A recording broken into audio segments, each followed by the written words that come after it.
Info with Swati ಚಾನಲ್ಗೆ ಎಲ್ರಿಗೂ ಆತ್ಮೀಯವಾದ ಸುಸ್ವಾಗತ. ಈಗ ಗೃಹ ಜ್ಯೋತಿ ಬಗ್ಗೆ ಕೆಲವೊಂದಷ್ಟು ಜನರಿಗೆ ಕನ್ಫ್ಯೂಷನ್ಸ್ ಇದೆ. ಇದ್ರ ಜೊತೆಗೆ ಕೆಲವು ಜನದ ಮನೆಗೆ ಇನ್ನು ವೆರಿಫಿಕೇಶನ್ ಪ್ರೋಸೆಸ್ಗೆ ಬಂದಿಲ್ಲ.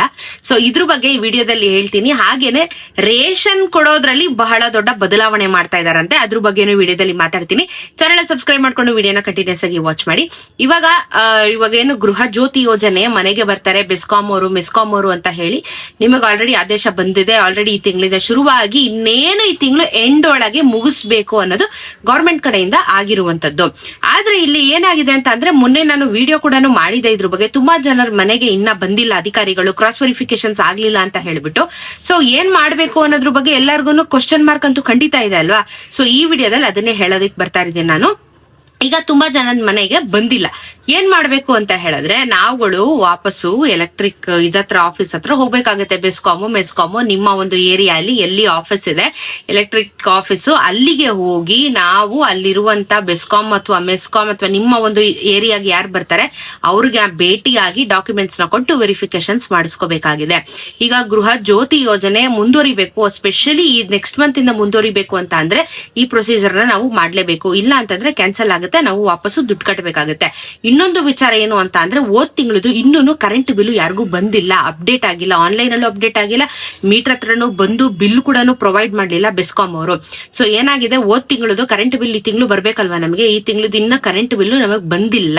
ತುಂಬಾ ಜನಕ್ಕೆ ಆಕ್ಚುಲಿ ಬಂದಿಲ್ಲ. ಇನ್ಫ್ಯಾಕ್ಟ್ ನಮಗೂ ಕೂಡ ಕರೆಂಟ್ ಬಿಲ್ ಬಂದಿಲ್ಲ, ಆನ್ಲೈನ್ ಅಲ್ಲೂ ಅಪ್ಡೇಟ್ ಆಗ್ತಿಲ್ಲ, ಪ್ಲಸ್ ಯಾರು ಬಂದು ಕೂಡ ಮೀಟರ್ ಅಲ್ಲಿ ನೋಡಿ ಬಿಲ್ ನ ತೆಗೆದು ಕೊಟ್ಟಿಲ್ಲ. ಈ ತಿಂಗಳ ಎಂಟೊಳಗಡೆ ನಾವೆಲ್ಲರೂ ಬಿಲ್ ನ ಕಟ್ಟಬೇಕು. ಯೂಶಲಿ 15-16ನೇ ತಾರೀಕು ಬಂದ್ಬಿಟ್ಟು ಕೊಟ್ಬಿಡ್ತಾರೆ ಎಷ್ಟು ಏನು ಅಂತ ಹೇಳ್ಬಿಟ್ಟು, ಬಟ್ ಇನ್ನ ಅಪ್ಡೇಟ್ ಮಾಡ್ಲಿಲ್ಲ. ಸೊ ಅಲ್ಲಿಗೆ ಏನು ಅಂತ ಅಂದ್ರೆ, ಈ ತಿಂಗಳು ಬಿಲ್ ಅಲ್ಲಿ ಏನೇ ವ್ಯತ್ಯಾಸ ಆದ್ರೂ ಮುಂದಿನ ತಿಂಗಳು ನಾವೆಲ್ಲರೂ ಅದನ್ನ ಪೇ ಮಾಡ್ಬೇಕಾಗತ್ತೆ. ಎಷ್ಟು ಸಾವಿರ ಬಂದ್ರು ಓಕೆ, ಏನ್ ಬಂದ್ರು ಓಕೆ, ಅಮೌಂಟ್ ನ ಪೇ ಮಾಡುವಂತ ಪರಿಸ್ಥಿತಿ ನಾವೆಲ್ಲರೂ ಹೋಗ್ತೀವಿ. ಸೊ ಅದಕ್ಕೇನೆ ಗೃಹ ಜ್ಯೋತಿ ಯೋಜನೆ ಪರ್ಟಿಕ್ಯುಲರ್ ಆಗಿ ಈ ಮಂತ್ ಇಂದಾನೆ ಸ್ಟಾಪ್ ಮಾಡಿರುವಂತದ್ದು. ಯಾಕಂದ್ರೆ ತುಂಬಾ ಜನಕ್ಕೆ ಅಪ್ಲಿಕೇಶನ್ಸ್ ಗಳನ್ನ ಹಾಕ್ಬೇಕು, ತುಂಬಾ ಜನ ಹೊಸ ಬಿಲ್ ನ ಕಟ್ಟಬೇಕು, ಈ ರೀತಿ ಸಮಸ್ಯೆಗಳು ಇದಾವೆ ಅಂತ ಹೇಳ್ಬಿಟ್ಟೆ ಇವಾಗ ಕ್ಯಾನ್ಸಲೇಷನ್ ಮಾಡಿರೋದು. ಅಂಡ್ ನಿಮ್ಮ ಊರಲ್ಲಿ ಆಲ್ರೆಡಿ ಬಿಲ್ ಏನಾದ್ರು ಬಂತಾ, ಲಾಸ್ಟ್ ಮಂತ್ ಈ ಮಂತ್ ಬರೋದು, ಈ ಮಂತ್ ನೆಕ್ಸ್ಟ್ ಮಂತ್ ಬರೋದು, ಈ ತಿಂಗಳಂದ್ರೆ ಹೋದ್ ತಿಂಗಳದ್ದು ಈ ತಿಂಗಳು ನಿಮ್ಗೆ ಬಿಲ್ ನ ಪ್ರೊಡ್ಯೂಸ್ ಮಾಡಿದಾರೆ, ಆನ್ಲೈನ್ ಅಲ್ಲಿ ಅಪ್ಡೇಟ್ ಆಗಿದೆಯಾ ಅದ್ರ ಬಗ್ಗೆನೂ ಸ್ವಲ್ಪ ಗಮನ ಹರಿಸಿ. ಯಾಕಂದ್ರೆ ತುಂಬಾ ಜನಕ್ಕೆ ಇನ್ನ ಬಿಲ್ ಪ್ರೊಡ್ಯೂಸ್ ಆಗಿಲ್ಲ. ಇದ್ರ ಜೊತೆಗೆ ನಾನು ಹೇಳಿದೆ, ಅಪ್ಲಿಕೇಶನ್ಸ್ ಹಾಕ್ಬೇಕು ಅಂದ್ರೆ ನೀವು ಎಲೆಕ್ಟ್ರಿಕ್ ಆಫೀಸಿಗೆ ಹೋಗಿ ನಿಮ್ಮ ಒಂದು ಮೆಸ್ಕಾಮಿಗೆ ಹೋಗಿ ಅಪ್ಲಿಕೇಶನ್ ನ ಸಲ್ಲಿಸಿ, ನಿಮ್ಮ ಆದಾಯ ಪ್ರಮಾಣ ಇದು ರೆಂಟಲ್ ಅಗ್ರಿಮೆಂಟ್, ಲೀಸ್ ಅಗ್ರಿಮೆಂಟ್, ನಿಮ್ಮ Aadhaar card, PAN card, voter ID ಎಲ್ಲಾನು ತಗೊಂಡ್ ಹೋಗ್ಬೇಕು. ಒಂದು ಫೋಟೋ ತಗೊಂಡ್ ಹೋಗಿ ಮಾಡಿಸ್ಕೊಂಡು ಬನ್ನಿ. ತುಂಬಾ ಜನಕ್ಕೆ ಆಕ್ಚುಲಿ ಬಂದಿಲ್ಲ, ಸೊ ಹಾಗಾಗಿ ಹೋಗಿ ಮಾಡಿಸ್ಕೊಂಡು ಬನ್ನಿ. ಓಕೆನಾ. ಗೃಹ ಜ್ಯೋತಿ ಇದೊಂದು ವಿಚಾರ. ಆದ್ರೆ ರೇಷನಿನ ವಿಚಾರ ಇನ್ನೇನು ಈ ತಿಂಗಳು ಕಳೀತಾ ಇದೆ. ನೆಕ್ಸ್ಟ್ ಮಂತ್ ನಾವ್ ಎಂಟ್ರಿ ಆಗೋಷ್ಟೊತ್ತಿಗೆ ರೇಷನ್ ಡಿಸ್ಟ್ರಿಬ್ಯೂಷನ್ಗೂ ಶುರು ಆಗುತ್ತೆ. ಈಗ ಸಮಯದಲ್ಲಿ ತುಂಬಾ ದೊಡ್ಡ ಬದಲಾವಣೆ ಮಾಡ್ತಾ ಇದ್ದಾರೆ. ಬೆಳಿಗ್ಗೆ 6 ಗಂಟೆಯಿಂದ 10 ಗಂಟೆವರೆಗೂ ರೇಷನ್ ಡಿಪೋ ತೆಗ್ದಿರ್ಬೇಕು ಇನ್ಮೇಲೆ ಅಂತ ಹೇಳ್ಬಿಟ್ಟು ಹೊಸದಾಗಿ ಒಂದು ರೂಲ್ಸ್ ನ ಮಾಡ್ತಾ ಇದ್ದಾರೆ. ಬೆಳಿಗ್ಗೆ 6ರಿಂದ ರಾತ್ರಿ 10 ಗಂಟೆವರೆಗೂ ರೇಷನ್ ಡಿಪೋ ಓಪನ್ ಇರುತ್ತೆ. ಯಾರಿಗೂ ಏನೋ ತೊಂದರೆ ಆಗಲ್ಲ, ಎಲ್ಲರಿಗೂ ರೇಷನ್ ಕರೆಕ್ಟ್ ಆಗಿ ಡಿಸ್ಟ್ರಿಬ್ಯೂಟ್ ಮಾಡ್ತೀವಿ ಅನ್ನೋ ಉದ್ದೇಶದಿಂದ ಇದನ್ನ ಮಾಡ್ತಾ ಇದ್ದಾರೆ. ಬಟ್ ಅಷ್ಟು ಫಾಸ್ಟ್ ಆಗಿ ತೆಗಿತಾರ ಅನ್ನೋದು ಡೌಟ್ ಇದೆ. ಯಾಕಂದ್ರೆ ರೇಷನ್ ಕೊಡದೆ 3-4 ದಿನ ಅಷ್ಟ್ರೊಳಗಡೆ ಎಲ್ಲಾನು ಕೊಡ್ಬೇಕಲ್ಲ.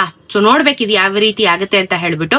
ಕೊಟ್ರೆ ಒಳ್ಳೇದು, ಇಲ್ಲ ಅಂತಂದ್ರೆ ಏನು ಮಾಡಕ್ಕಾಗಲ್ಲ. ಯೂಶಲಿ ಎಲ್ಲ 10 ಗಂಟೆ 9 ಗಂಟೆ ಮೇಲೆ ತೆಗೆಯೋದು ನಾನು ನೋಡಿರೋದು. ಈಗ 6ರಿಂದ ರಾತ್ರಿ 10 ಗಂಟೆವರೆಗೂ ಅಂದ್ರೆ ನೋಡ್ಬೇಕಾಗುತ್ತೆ ಯಾವ ರೀತಿ ಇದು ವರ್ಕ್ ಆಗುತ್ತೆ ಅಂತ ಹೇಳಿ.